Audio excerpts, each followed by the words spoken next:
You're bidding on a used M&W 1800 round hay baler serial number 637.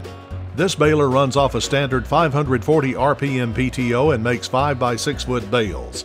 It only has one issue we could find. One of the bottom rollers needs repair. Other than that, it's in good condition.